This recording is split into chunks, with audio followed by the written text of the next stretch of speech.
Hi, it's Ike from Groovy Entertainment. Today we got another book on tape to play for you. Today's book is Mary Poppins from 1977. So let's get started. This is the story of Mary Poppins. You can read along with me in your book. You will know it is time to turn the page when you hear the chimes ring like this. Let's begin now. Hello there. My name is Bert. I'm sort of a man about town, you might say. I do what suits me. Sell kites, clean chimneys, or paint pictures on sidewalks. Today it suits me to be a one-man band. Why don't you come with me? London is grand this time of year.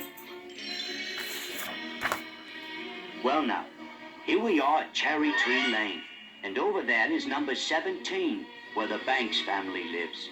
Not too long ago, something very unusual and very wonderful happened at the Banks home. Let me tell you the story. Mr. Banks, you see, worked all day in a bank, and Mrs. Banks was always busy with club meetings and such. So Jane and Michael, the Banks children, had to have a nanny, which is a person who looks after children. Jane and Michael had had several nannies, and on this particular day, the latest one had just left, informing Mr. and Mrs. Banks that they'd have to find someone else to look after their little monsters.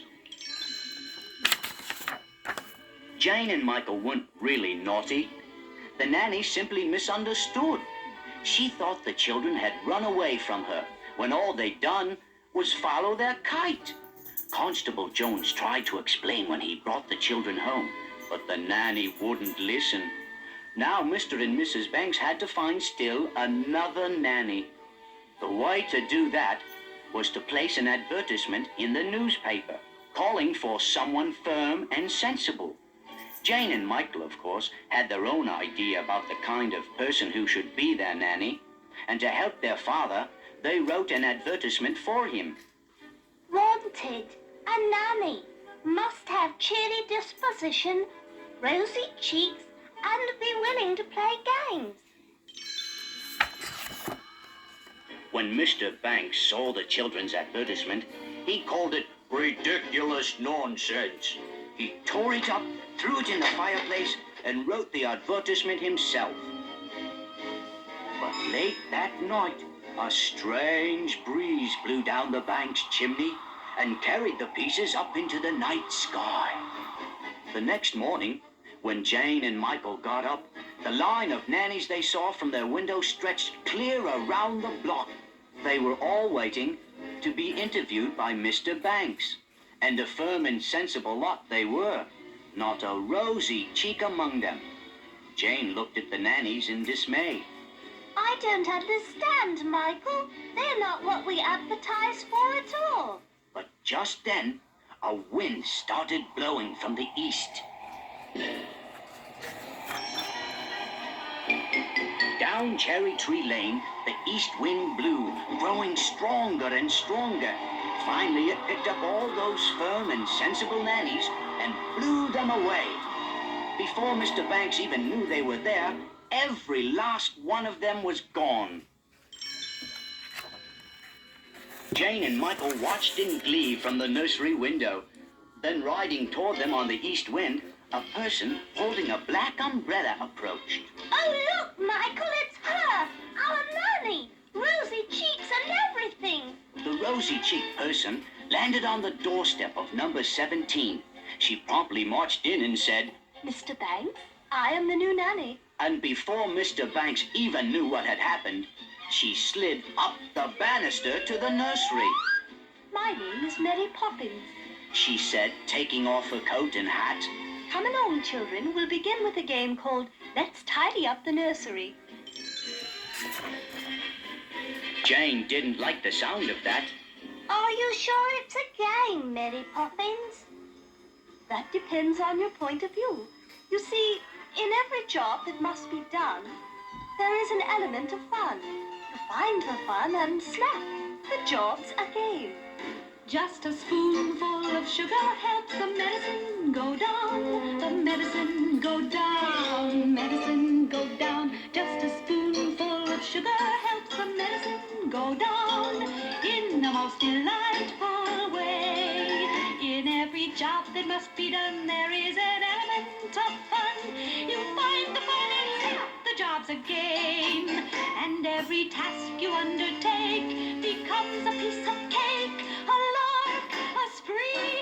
It's very clear to see that the Mary Poppins snapped her fingers, and sure enough, Let's Tidy Up the Nursery became a magical game. Toys put themselves away, beds made themselves, clothes hung themselves up, and soon the nursery was neat as a pin.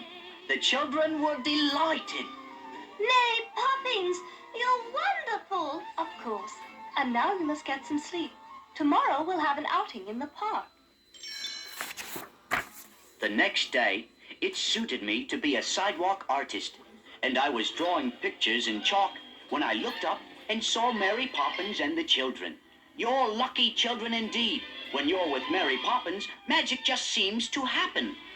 How about a bit of magic right now, Mary Poppins? No one's looking. Well, if we must, we must. Now line up and jump. Suddenly, we found ourselves inside one of my sidewalk pictures at a county fair. All four of us took a ride on a carousel. And then Mary Poppins rode her horse right off the carousel, and ours followed. We joined a fox hunt and entered a horse race. Oh, we had a jolly time. That evening, when Mary Poppins tucked the children in, Jane had a request. Oh, Mary Poppins, we had the most wonderful day. Promise you'll never leave us. That's a pie crust promise. Easily made, easily broken. I shall stay until the wind changes. Now, go to sleep. Tomorrow you are going on an outing with your father to the bank where he works. Jane and Michael were surprised. Really? Father has never taken us anywhere before. Indeed, he hadn't been too pleased with Mary Poppins when he had heard about the children's recent adventure. Really, Mary Poppins?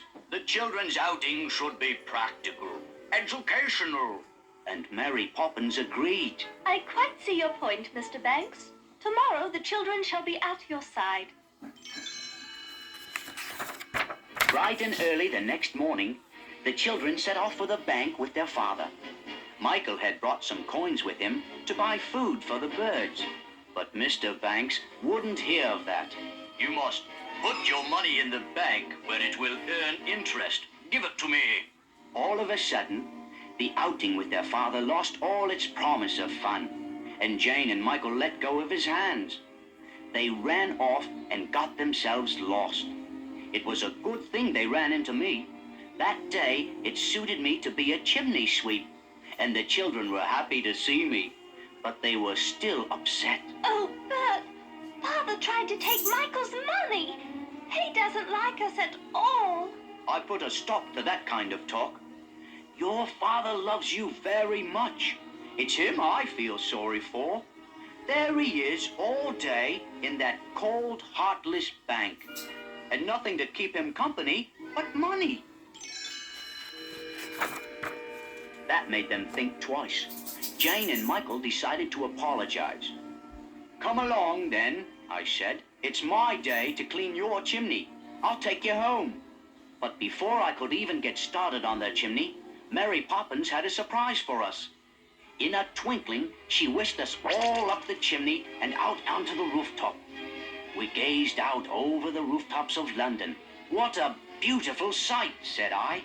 And who gets to see it from up here but the birds, the stars, and the chimney sweeps? We danced and sang and had a regular party. When you're with Mary Poppins, the most magical things seem to happen.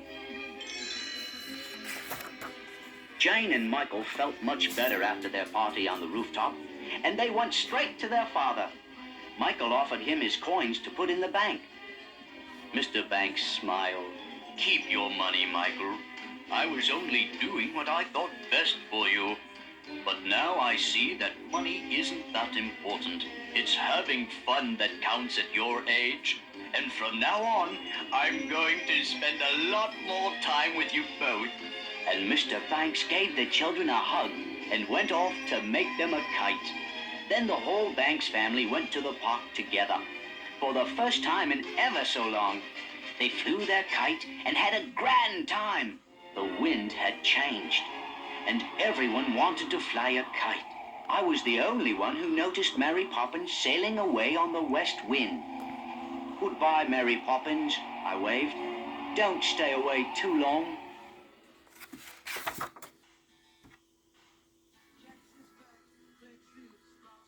So that was Mary Poppins from 1977. So if you like, subscribe, share, and comment, have a groovy day with another video coming out real soon.